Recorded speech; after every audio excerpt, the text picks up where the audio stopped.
11 मुख्य उपनिषदों में से एक उपनिषद केनोपनिषद भी आता है। लेकिन इसका नाम केनोपनिषद क्यों है?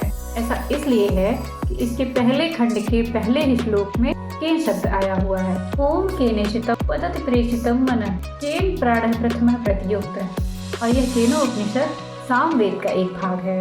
अब इसी उपनिषद की एक बहुत ही इंटरेस्टिंग स्टोरी आप सुनिए।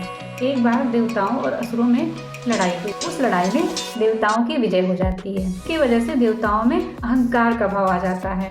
वो अपने आप को शक्तिशाली समझने लगते हैं। परम ब्रह्म को देवताओं के इस अहंकार का जब ज्ञान होता है तो वो देवताओं के मिथ्याभिमान को खत्म करने के लिए साक्षात साकार दिव्य यक्ष रूप में प्रकट होते हैं।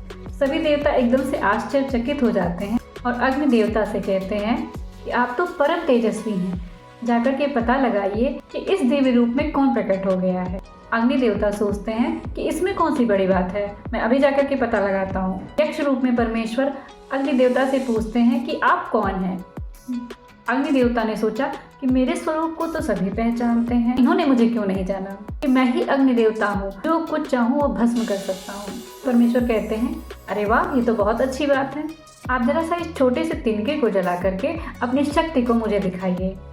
अग्नि देवता अपने आप को सर्वश्रेष्ठ समझ के पूरी शक्ति से उस तिनके को जलाने का प्रयत्न करने लग जाते हैं, लेकिन वो तिनका बिल्कुल भी नहीं जल पाता है। अग्नि देवता सर झुकाए हुए देवताओं के पास वापस आ जाते हैं। फिर सभी देवतागण विचार विमर्श करके वायु देवता को उनके पास भेजते हैं कि आप जरा पता लगा करके आइए कि यह दिव्य स्वरूप किसका है। तो वो भी अहंकार में भर के जाते हैं और वो भी उस छोटे से तिनके को अपनी शक्ति से हिला तक नहीं पाते हैं। देवतागण देवराज इंद्र को भेजते हैं। इंद्र को भी अपनी शक्तियों का बहुत ही घमंड था। अंत में परम ब्रह्म परमेश्वर शक्ति स्वरूपा उमा देवी के रूप में देवराज इंद्र को दर्शन देती हैं।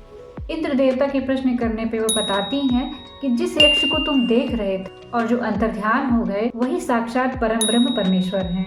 और जिस शक्ति से तुम लोगों ने असुरों पर विजय प्राप्त की वह सभी शक्तियाँ तुम्हें परम ब्रह्म परमेश्वर ने ही दी हुई थी। और इस तरीके से परम ब्रह्म देवताओं के उस झूठे अभिमान को नष्ट करते हैं।